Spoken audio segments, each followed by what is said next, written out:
Welcome to this practical session on deep learning. Last time we introduced ourselves to deep learning and its impact, ChatGPT, email spams, weather prediction. But in this tutorial, we will implement a deep learning concept. We shall implement all the deep learning concepts rather, step by step using PyTorch and Boston Housing dataset. The goal is to build a new network that predicts house prices based on various features. Now, from the previous lesson, we learned that at the core of a deep learning model, there is a linear unit. And a linear unit is just a basic formula like this. Y is equals to wx plus b, where W is the weight associated with a given input feature, maybe the land, okay, the land size, where or the land size on which our house is seated, and then B is the bias result of all other features other than the one that we are measuring here, the land size, and then X is the input feature, and then Y is the outcome. In this case, maybe the price of a house. Alright, so to implement a linear unit, we can just do a simple function like this, maybe forward, and we can use a lambda function because this is really small. So it takes in x, and then what it does is that it multiplies that to multiplies the weight with x, and then we add on b. So we can initialize our w set to be 2.5, and then maybe b to be 90. Okay, it follows that if we had given input maybe 5 as the land size, okay, maybe 5 acres, it would mean that the predicted price would be equal to forward, okay, and then we pass in 5 as our x value. Okay, so I'll just do 5, I'll just do x rather. Okay, now if we just print, we can see the predicted price for this one. It's 102.5. Now here's the thing, we've managed to implement this with just bare Python, but usually when we are building deep neural networks or deep learning models, the data sets are usually large and complex, and so we need to use a more powerful architecture, and luckily we have PyTorch. PyTorch is a deep learning library, and it comes with a bunch of features set for you to use. In this case, we shall build a linear unit using the linear constructor, the linear model constructor from PyTorch. So let's first of all import a few things. So we shall say from torch import tensor, and a tensor is just a data structure that PyTorch uses when training deep learning models, because this sort of data structure can be accelerated if we are training our models on some particular hardware like GPUs. Okay, so we can do from torch.nn import linear. Okay, linear is actually the item that we shall be using to construct our linear model, and then we shall also import parameter, and parameter is the item that we shall be using to set our model parameters, as we shall see in the next part. What we want to do is we want to have our linear unit as linear, okay, and then we specify the number of features that are coming in. In this case, if we are only having like the size of land, we can say in features is equal to 1, only one feature, and then out features is equal to 1, how many things we are returning as our prediction. So in this case, we are only returning one item, which is the price. We can set bias, okay, to be true. Now here's the thing, when we set up a linear model like this using PyTorch's linear, uh, our weights and biases are automatically initialized for us. Okay, for example, if I just printed out lr dot weight, and then maybe let's do also lr dot bias. We'll see that uh, we have uh, a weight, our weight as this value here, and then we have our bias as this value, okay, somewhere here. Now we don't want to use these ones that PyTorch has initialized for us. Instead, we want to set our own. Okay, so we can do that. By the way, using the ones that PyTorch has initialized is actually the best scenario usually, but in this context, because we have our own numbers, we want to just implement what we have in our mind for now. So I will set our weight here to be parameter. So maybe let me first initialize w to be outside here as a tensor, and then I say this is 2.5, and we can set this optional parameter requires grad as true, and I'm going to talk about this later on, but basically PyTorch usually has a way of differentiating stuff, okay, and sometimes items that we shall be using when training a model, we want to pass in this. We shall talk about this in future to understand more about it, but for now let's just implement this. Okay, so let's do tensor, and then we can pass in here 90.0, and we can set requires grad also to true. Alright, now we can set our weight as parameter, and then we pass in w, okay, and then we can also pass in our bias as parameter, and then we can set b. Okay, now we have our model, our linear unit set up. We can make a prediction by saying pred is equals to our linear unit, and then we pass in a value for x. Now let us set maybe x to be also a tensor, and this one is just 5. Okay, yeah, let's just do 5.0, just like how we had in the previous section. Okay, now if we printed out the predicted price, okay, we can see that we get 102, just like how we had in the previous section. Okay, just that in this context we have implemented using PyTorch. Alright, now what about a case when we have very many input features? Okay, here we were assuming one input feature like land size, but usually in deep learning we shall have many input features, maybe land size, number of schools in the community, the number of crimes the past week, and so on and so forth. So the way we handle very many parameters, our model will change slightly, but it will stay in the same context. As now, instead of just having wx plus b, we shall have a weight for a given parameter 0. Okay, weight 0 for x0. Maybe let me use x, or like, okay, let's use x0. Okay, and then we shall also have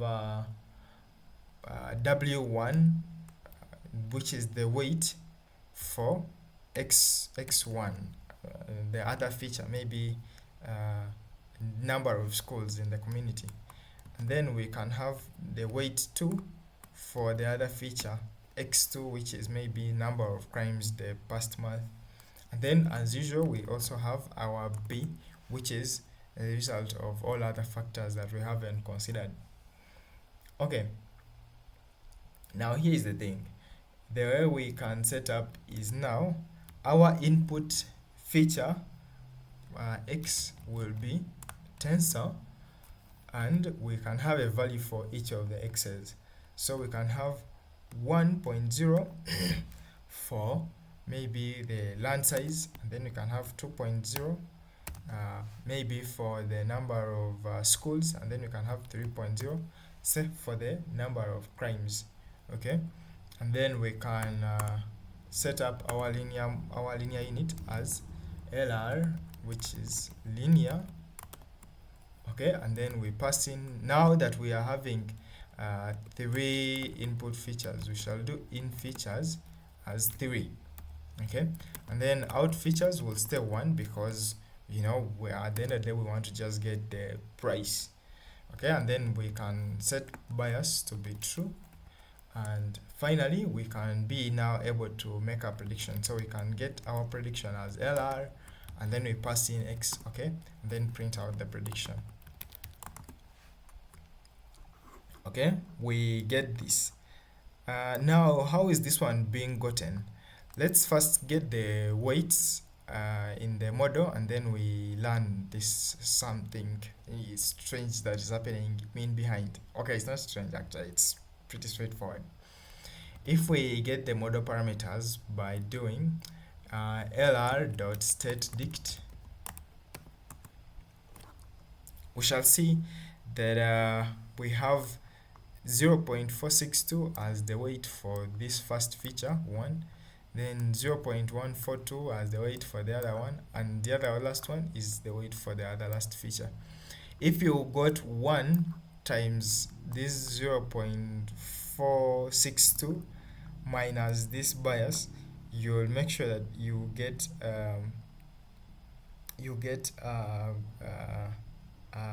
plus, rather. So you get 1 times this one plus 2 times this one plus 3 times this one, then plus b. Okay, we shall end up getting this one. I don't know, you do the mathematics and see if it's true. I can't do that now, but yeah, that is the logic behind. Okay, so this is how we handle a situation when we have multiple input features. Okay, now let's try to look at the other thing, which is activation functions. We learned that, you see, when we just have our linear model like this, okay, there's an assumption that the data, the association between the data and the outcome, okay, the association between x and y is following some straight line of sorts. But sometimes this is not true. Sometimes the relationship isn't easy to model on a basic straight line. So we usually include in a ReLU, which is a rectified linear unit. Okay, and this is included as what we call an activation function. Now there are also very many activation functions, and different activation functions are applicable in different scenarios. But whenever you are not sure which one to use, okay, especially in linear regression, just use ReLU. Okay, so let's just go ahead and try out how ReLU works. In the normal implementation, ReLU just converts, just makes sure that the output, okay, of a given unit is not below 0. Okay, I think I talked about that one in the presentation somewhere here. Yes, in activation functions, it just makes sure the rectifier function ReLU just makes sure that the outcome is not below 0. Okay, so to implement that, we want to do lambda, and then we pass in x, and then this one just returns the max between 0 and x. Okay, so if we just try to check out the outcome for this. Let's just run an example. We say ReLU, okay, and then we pass in -1. You'll see this one will return 1. If we passed in 1, it will return 1 as it is. If we passed in 2, it will return 2. If we passed in -2, it will return 0. Okay, so this introduces some non-linearity into our model. And in PyTorch, the way we implement this is we can say from torch.nn import ReLU. Okay, and we can set our ReLU function as ReLU instance. We instantiate the ReLU class to return the ReLU function here. And if we print, we shall see that it returns the same behavior. And one thing is that we want to pass in a tensor, because this is coming from PyTorch, so it takes in a tensor usually. So let's do tensor, and then we pass in -1. Okay, so we can see that it converts that one to 0. All right, now that we have most of the items that we need, let's try to put together a deep neural network. In the previous section, we learned that a deep neural network is just combining these linear units, very many linear units together. Okay, then we form up a neural network. So let's just do that. The way we do that is we shall say from torch.nn import, and then we can use sequential. So sequential allows us to stack many linear units together. And the way this one will be is we shall just say deep LR is equals to sequential. Okay, and then inside here we can pass in very many linear units. For example, we can just say linear in features. Maybe this one takes in 2 out. If I look at the example, okay, it's not, the example isn't here, but yeah, we can pass in 2 as the input features, and maybe out features as 4. Okay, and then we can attach here a ReLU. So a ReLU will just add some non-linearity to this setup. Okay, and then we just repeat this a few more times. Okay, so let's just do that. Let's repeat that.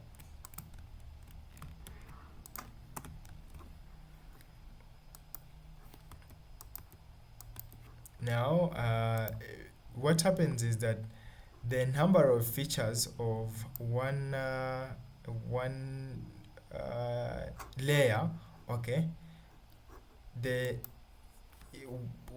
number of output features from one layer becomes the number of input features in the second layer. Okay, so it goes a bit like that, and then maybe this one outputs 3, so that one becomes the number of our input features in the next layer. Okay, and then maybe this one outputs 1. Okay, like that. Now we can make a prediction by using this model again, by saying x has a tensor. So let's set x, as we have said that the input features are 2, we can set x to be 1.0, maybe land, and then 2.0, maybe the number of schools in the nearby community. Okay, and then if we just print out the prediction, we can see here that our prediction was 0. I guess this means that we get for free. But yeah, this is how we can construct a deep neural network. But here is the thing, all these models that we have built so far, we haven't trained them. So when they were making predictions, they were just literally guessing. So let's go ahead and train some uh, deep learning model, and then we use a trained model to actually make an actual prediction.